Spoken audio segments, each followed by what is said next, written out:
Vinayagar Chaturthi special ரெசிபியா மோதகம். பிள்ளையாருக்கு பிடிச்ச ஒரு கொழுக்கட்டை. பிள்ளையாருக்கு மட்டுமா பிடிக்கும்? இந்த மாதிரி கொழுக்கட்டை செஞ்சு கொடுத்தா எல்லாருக்குமே ரொம்ப பிடிக்குங்க. ஏன்னா இந்த கொழுக்கட்டை எவ்வளவு நேரம் ஆனாலும் ரொம்ப சாஃப்டா இருக்கும், அதே சமயம் சாப்பிடறதுக்கு ரொம்ப டேஸ்டா இருக்கும். Welcome to super kitchen. நீங்க ஃபர்ஸ்ட் டைமா இந்த வீடியோவை பாக்குறதா இருந்தா நம்ம சேனலை சப்ஸ்கிரைப் பண்ணிக்கோங்க. இந்த கொழுக்கட்டை செய்யறதுக்கு 1 கப் அளவுக்கு பச்சரிசி எடுத்திருக்கேன். இது மாவு பச்சரிசிங்க. இந்த கொழுக்கட்டை செய்யறதுக்கு நீங்க மாவு பச்சரிசியை பயன்படுத்தினாதான் கொழுக்கட்டை நல்ல சாஃப்ட் இருக்கும்.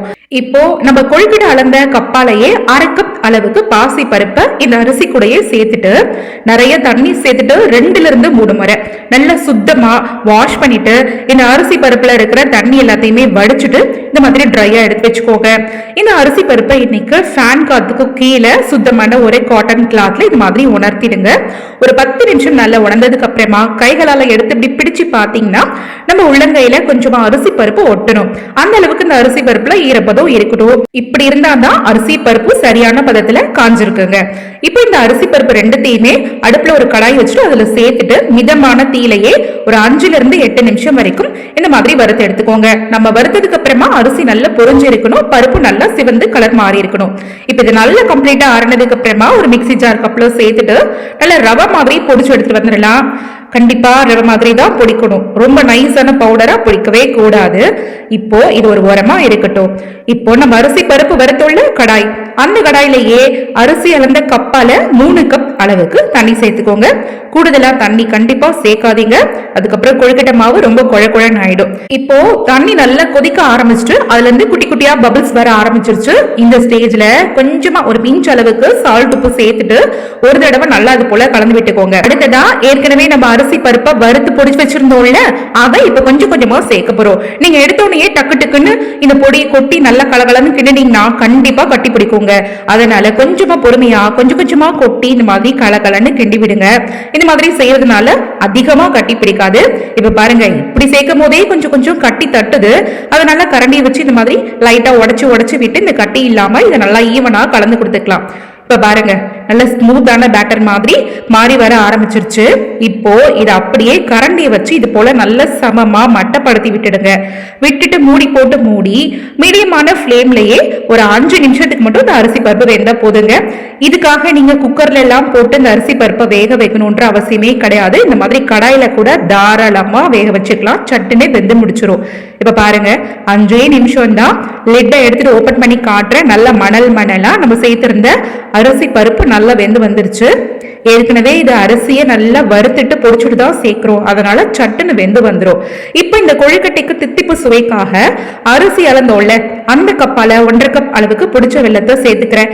என்கிட்ட இருக்கிற வெள்ளம் கல்லு மண்ணு தூசி இல்லாத வெள்ளம், சோ அதனால நான் டைரக்டா சேர்த்திருக்கேன். நீங்க யூஸ் பண்ற வெள்ளத்துல மண்ணு தூசி ஏதாவது இருக்கணும்னு நினைச்சீங்கன்னா நீங்க அந்த வெள்ளத்தை தனியா ஒரு கப்ல போட்டு கொஞ்சமா தண்ணி சேர்த்துட்டு கரைச்சிட்டு இதுல வடிகட்டிட்டு சேர்த்துக்கோங்க. இப்ப பாருங்க, நம்ம எக்ஸ்ட்ராவா தண்ணிக்குன்னு எதுவுமே சேர்க்கல. இந்த பேன்ல இருக்கிற ஹீட்லயே வெள்ளம் நல்லா கரைஞ்சு வந்துருச்சு. அடுத்தது நம்ம அரிசி அளந்த கப்பால 1 கப் அளவுக்கு ஃப்ரெஷ்ஷா துருவிய தேங்காயும் ஏலக்காய் பொடி 1/4 டீஸ்பூன் கூடவே 1 டேபிள் ஸ்பூன் நெய் சேர்த்துட்டு இந்த கொழுக்கட்டை மாவை இப்ப கலந்து கொடுக்க ஆரம்பிச்சிடலாம். இதெல்லாம் சேர்த்ததுக்கு அப்புறமா இதுல இருந்து கமகமன்னு ஒரு மடம் வரும் பாருங்க, அவ்வளவு ஒரு வாசனையா இருக்குங்க. இப்போ ஃபைனலா இந்த கொழுக்கட்டை மாவை ஈவனா இது போல கலந்து விட்டுட்டு கரண்டியால இது போல நல்லா மேல சமன்படுத்திட்டு மட்டப்படுத்தி விட்டுருங்க. இப்போ கடாய் மேல ஒரு தட்டை போட்டு மூடிடுங்க. கேஸோட தீயையும் கம்ப்ளீட்டா ஆஃப் பண்ணிடுங்க. இடையில தட்டை ஓபன் பண்ணி பார்க்க கூடாதுங்க. இப்போ எந்த விதமான டிஸ்டர்பும் இல்லாம 5 நிமிஷத்துக்கு இந்த கடாயில இருக்கிற ஹீட்லயே இந்த கொழுக்கட்டை மாவு மேற்கொண்டு நல்லா சாஃப்டா வெந்து வந்துடும். இப்போ 5 நிமிஷம் கம்ப்ளீட்டா முடிஞ்சிருச்சுங்க. அதுக்கப்புறமா தான் கடாயில இருக்கிற லிட்டை ஓபன் பண்ணி பார்க்க போறேன். இப்ப பாருங்க கொழுக்கட்டை மாவு எப்படி இருக்குன்னு. நல்லா மணலா கரண்டியில ஒட்டாம ஒரு பர்ஃபெக்டான ஸ்டேஜ்ல கொழுக்கட்டை மாவு சரியான பக்குவத்துல வெந்து வந்திருக்குங்க. இப்ப இந்த மாவை கைகளால எடுத்துட்டு இப்படி உருட்டி பாத்தீங்கன்னா கைகள்ல மாவு ஒட்டவும் ஒட்டாது. மாவு நல்லா கிரிப்பா இது போல உருண்டு பிடிக்க வரணும். இதுதான் சரியான பக்குவம். இப்ப இந்த மாவை எடுத்து வேற ஒரு பாத்திரத்துல மாத்திக்கலாம். இப்ப கொழுக்கட்டை செய்ய ஆரம்பிக்கலாமா? இது போல மோதகம் செய்யக்கூடிய அச்சு இப்ப கடைகள்ல அதிகமா விக்குது. இந்த மாதிரி அச்சு இருந்ததுன்னா அச்சை ஓபன் பண்ணிட்டு உள்ள ஆயிலோ எண்ணெயோ வச்சு நல்லா கிரீஸ் பண்ணிட்டு நம்ம தயார் பண்ணி வச்சிருக்க கொழுக்கட்டை மாவை உள்ள ஸ்டஃப் பண்ணிட்டு அழகான வடிவத்துல மோதகமா செஞ்சுக்கலாம். அச்சு இல்லாம 10 நிமிஷத்துல 100 கொழுக்கட்டை கூட அசால்ட்டா அழகான வடிவத்துல எப்படி செய்யறது அப்படின்றத நம்ம சேனல்ல ஆல்ரெடி ஒரு வீடியோவா அப்லோட் பண்ணிருக்கேன். அந்த கொழுக்கட்டை செய்யறதுக்கு வீட்டுல இருக்கக்கூடிய ஒரு டூத் பிக்கோ மேஷர் இருந்தா போதும், ஈஸியா செஞ்சிடலாம். அந்த வீடியோவோட லிங்க் டிஸ்கிரிப்ஷன் பாக்ஸ்ல ஆட் பண்றேன், தேவைப்படுறவங்க செக் பண்ணி பாத்துக்கோங்க.